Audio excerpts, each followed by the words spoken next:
Sebuah rekaman ramai beredar di media sosial Telegram pada Sabtu 22 Juni 2024. Dalam rekaman tersebut memperlihatkan detik-detik 3 kendaraan tempur M2A2 ODSS Bradley Amerika ditembak oleh tentara angkatan bersenjata Rusia di desa Sokol Arapok Forks. Angkatan bersenjata Rusia terus memberikan kerugian yang signifikan pada kelompok musuhnya. Setiap hari, serangan-serangan mematikan Rusia ditargetkan ke posisi, peralatan, hingga personel militer Ukraina. Sampai saat ini tak terhitung ada berapa total keseluruhan kerugian, khususnya pada kendaraan militer angkatan bersenjata Ukraina.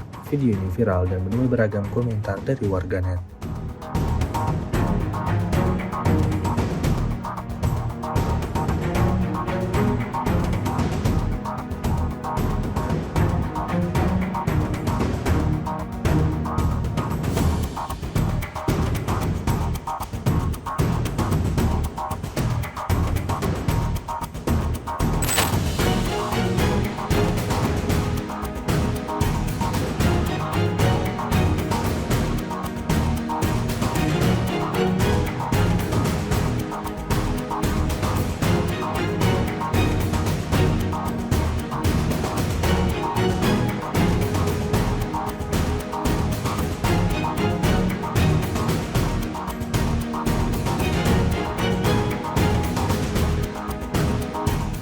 Download Tribun X sekarang, menghadirkan lokal menjadi Indonesia.